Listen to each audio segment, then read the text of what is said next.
Hello everyone, আজকে আমি তোমাদের সাথে শেয়ার করব ট্রেন্ডিং কুর্তি কাটিং।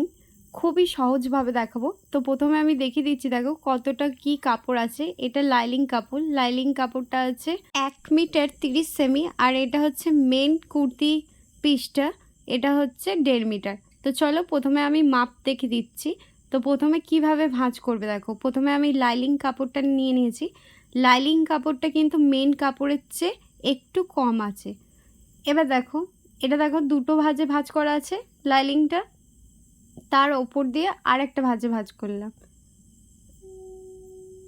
দিয়ে সমান করে রাখবো। দেখো তাহলে কটা ভাঁজে হলো, দেখো 4টা ভাঁজে, 1 2 3 4, এভাবে 4টে ভাঁজ করে নেবে। আর আমার সাইডটা কিন্তু জয়েন্ট সাইড, এই সাইডটা কিন্তু খোলা সাইড। এবার দেখো মাপ নিয়ে নেবো। তাহলে এইটা আমি শর্ট কুর্তি বানাচ্ছি, তাহলে এটার লম্বাটা দেখো, লম্বাটা রাখছি আমি এখানে 25.5, আর যেটা মেন যেটা কুর্তির পিস সেটা একটু বাড়িয়ে নেবো, 4 ইঞ্চি মতন বাড়িয়ে নেবো।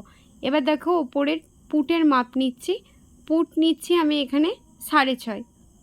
তোমার পুট মেপে নেবে, দিয়ে পুটের মাপ যেটা সেটার হাফ নেবে। এবার দেখো ডান দিক থেকে আমি নিচ্ছি 6 ইঞ্চি, 6 ইঞ্চি ডান দিক থেকে নিলাম, মানে আমার হাতের দিক থেকে। ঠিক এই সাইড থেকেও 6 ইঞ্চি নেব। এটা মুহুরির মাপ নিলাম, মানে হাতা, যেখানটা হাতা জয়েন্ট হবে। ওপরের পুট থেকে কিন্তু নিচে 6 ইঞ্চি মতন দাগ দিয়ে দাগটা টানলাম। এবার দেখো ছাতির মাপ নেব। তো ছাতি মাপ তোমার যেটা, সেই মাপটাকে 4 দিয়ে ভাগ করবে আর 2 ইঞ্চি এক্সট্রা নেবে। তো এখানে আমার ছাতি হচ্ছে 30কে 4 দিয়ে ভাগ করে যেটা বেরোবে তার সাথে 1.5 ইঞ্চি বা 2 ইঞ্চি এক্সট্রা নেবে। তো এখানে আমি মাপ নিয়ে নিলাম। দেখো এবার সোজা দাগ টেনে দিচ্ছি, দাগ টেনে দিলাম। এই সাইডটা বলেছি মুহুরির মাপ নিয়েছি, তাহলে এখানটা হাতার মাপ নেবো, এটা পরে নেবো। এখন কোমরের মাপটা নেবো। দেখো ওপর থেকে ঠিক 14 ইঞ্চিতে দাগ দেবে। ওপর থেকে আমি এখানে 14 ইঞ্চিতে দাগ দিলাম। এবার কোমরের মাপ যেটা, সেই কোমরের মাপটাকেও 4 দিয়ে ভাগ করবে, তার সাথে 1.5 ইঞ্চি বা 2 ইঞ্চি এক্সট্রা নিয়ে নেবে। এক্সট্রা যেই মাপটা নেবে সেটা যেন সমান থাকে। ধরো ওপরে যদি 2 ইঞ্চি নাও, তাহলে কোমরেও কিন্তু 2 ইঞ্চি রাখবে। ঠিক আছে, এভাবে দেখো মাপ নিয়ে নিলাম। এবার সাইডে দেখো, সাইডে কুর্তির যেই সাইডে কাটাটা হয়, সেই কাটাটার জন্য আমি মাপ নিলাম 19 ইঞ্চি। আর তোমরা যদি বেশি লম্বা হয়ে থাকো কেউ, তাহলে তোমরা 21 ইঞ্চি নিতে পারো। কুর্তির সাইডে যে কাটাটা হবে সেখান থেকে আমি মাপ নিলাম। দেখো এই সাইডে মানে হিপের মাপ নিচ্ছি, একইভাবে মাপ নেবে। ধরো হিপ হচ্ছে আমার 32, তাহলে 32কে 4 দিয়ে ভাগ করলে 4 8 32, 8 ইঞ্চি আর 2 ইঞ্চি এক্সট্রা, টোটাল 10 ইঞ্চি দিয়ে মাপ নিয়ে এরকম সমান করে টেনে নেবে। তোমরা কিন্তু অবশ্যই স্কেল দিয়ে দাগ টেনে নেবে। আমি এখানে হাতে করেই শেপ দিয়েছি। সাইডে দেখো মাপটা কিন্তু সমানভাবে আছে। এবার হাতার মাপ নিয়ে নেব। তো প্রথমে আমি 1.5 ইঞ্চিতে একটা দাগ দিলাম, তারপর 1 ইঞ্চিতে দুটো মাপ নিলাম, একটা সামনের হাতার মাপ নিলাম আর একটা পেছনের হাতার, দিয়ে রাউন্ড শেপ দিয়ে দিলাম। এবার গলার মাপের জন্য দেখো উপর থেকে আমি 3 ইঞ্চি নিলাম, আর লম্বাটা তোমাদের ইচ্ছে মতন রাখবে। প্রথমে আমি সামনের গলা কাটিং করব, তাহলে আমি নিলাম 5.5। এবার সোজা বক্সের মতন করব, বক্সের মতন একদম সোজাভাবে দাগ নেবো না, একটু টেরে দাগটা নেবো। ওপর থেকে পুট নিলাম 3 ইঞ্চি আর নিচের দিকে নিলাম 2.5 ইঞ্চি, হাফ ইঞ্চি কাঁধটাকে ডাউন করে দিলাম। এবার দেখো যেই মাপ নিয়েছি ঠিক সেই মাপে কাটিং করে নেবো। আর কুর্তিটার প্রথমে আমি হাতার দুটো মাপ নিয়েছিলাম, সামনের এবং পেছনের। তো প্রথমে আমি পেছনের পার্টটারই কাটিং করলাম।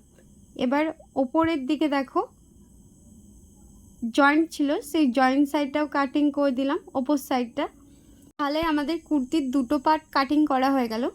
এবার দেখো সামনের দিকের পার্টটা রাখবো আর পেছনের দিকের পার্টটা পরে কাটিং করব। সামনের দিকের পার্টটার প্রথমে গলাটা কাটিং করে নিচ্ছি, গলাটা দেখো কাটিং করে নিলাম। আর এই সাইডে কোমরের কাছে একটুখানি কাটিং করে নেব, আর কুর্তির সাইডে যে কাটাটা হবে সেই সাইডেও একটু কাটিং করে নিলাম, তাহলে সেলাই করার সময় সুবিধা হবে। আর এই সামনের হাতাটা 1 ইঞ্চি দাগ দিয়েছিলাম, সেটাও কাটিং করে নিলাম। এবার পেছনের দিকের পিঠটার কাটিং করব। দেখো এখানে আমি লম্বাটা রাখছি 7 ইঞ্চি, আর ওপর থেকে 3 ইঞ্চি নিয়েছিলাম পুট, আর নিচ থেকে দেখো 2.5 ইঞ্চি নিলাম। দিয়ে এভাবে দাগ টেনে দেবে, দিয়ে গলাটা কাটিং করে নেবে। তোমাদের ইচ্ছা মতন তোমরা শেপ দিতে পারো, এভাবে চৌকোও দিতে পারো বা গোলও কাটিং করতে পারো। তাহলে পেছনের দিকের পার্টটাও আমার কাটিং করা হয়ে গেছে। এবার লাইলিংয়ের ওপর রেখে কাটিং করে নেব। তো লাইলিংটাও দেখো 4টে ভাঁজে ভাঁজ করে নিয়েছি, দিয়ে লাইলিংটাকে ওপরে সমান করে রেখেছি, দিয়ে কাটিং করে নিচ্ছি। আর মেন কুর্তির পিসটা দেখো, নিচটা আমি লেন্থটা বলেছিলাম একটু বেশি রাখবো 4 ইঞ্চি মতন, তো 4 ইঞ্চি মতন বেশি রেখেছি।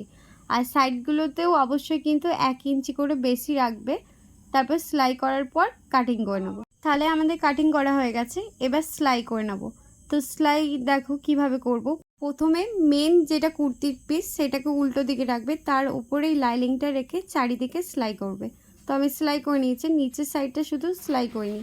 এবার গলার পট্টিও বসিয়ে নেবো। তো গলার পট্টি বসানোর জন্য দেখো কুর্তিটাকে সোজা দিকে রাখবে, দিয়ে এই যে আমি পট্টিটা কাটিং করে নিয়েছি, পট্টির 3 সাইডের কাপড়টা কিন্তু 2 ইঞ্চি করে আছে। এবার সেলাই করে দিয়ে এটাকে উল্টে দেবো।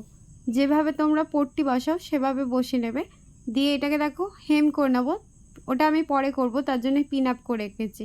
এবার যে আমাদের পিঠে ফিতে হবে সেটার মাপ দেখো, কুর্তির ঠিক মাঝখান থেকে দাগটা নেবে। ওপর থেকে আমি 3 ইঞ্চিতে দাগ দিলাম, দিয়ে এবার 3 ইঞ্চি থেকেই দেখো নিচে দাগ দিলাম আমি 9 ইঞ্চিতে।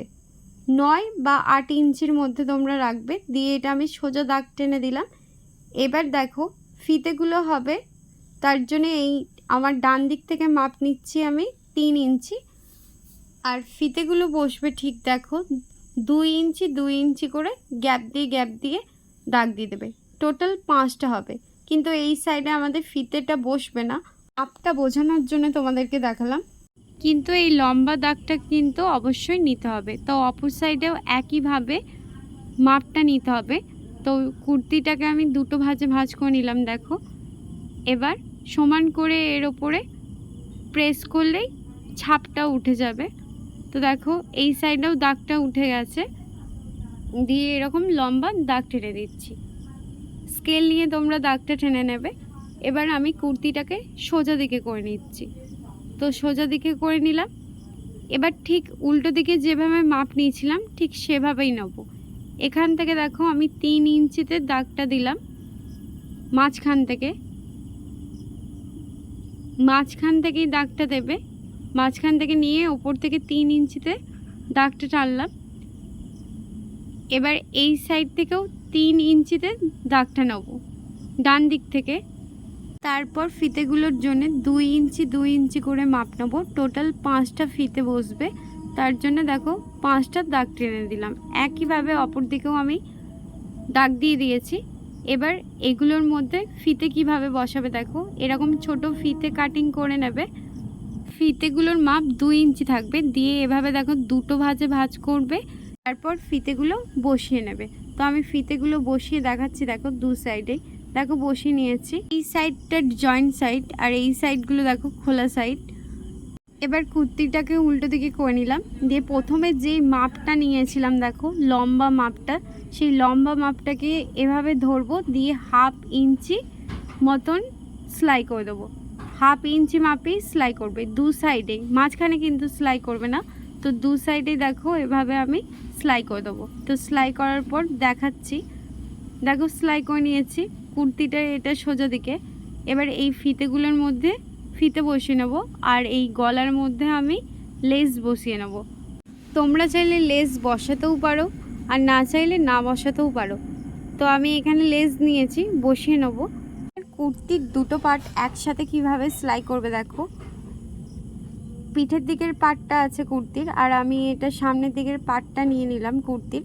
এবার পুট 2টো সেলাই করে নেব, আর 2 সাইডে দেখো এক্সট্রা যে 2 ইঞ্চি মাপটা রেখেছিলাম সেই মাপটার উপরেই আমি আবার দাগ দিয়ে দিলাম, দিয়ে ফিটিংয়ে সেলাই করে নেব। আর এই সাইডগুলো দেখো মুড়িয়ে সেলাই করে নেবো, নিচের দিকটাও মুড়িয়ে সেলাই করে নেবে। তো আমি সেলাই করে দেখাচ্ছি। দেখো কুর্তিটা সেলাই করার পর দেখো কুর্তিটার ফিতেগুলো আমি এখনও টাইট করিনি, টাইট করে বাঁধবো। তার আগে আমি পিঠটা পিঠটা এবং সামনের দিকে ডিজাইনটা দেখিয়ে দিচ্ছি। দেখো পিঠের ডিজাইনটা দেখো একদম পারফেক্টভাবে শেপ এসেছে। এবার আমি ফিতেগুলো টাইট করে নিয়েছি। দেখো টাইট করার পর একদম ফিটিংভাবে কুর্তিটা গায়ের মধ্যে বসে গেছে।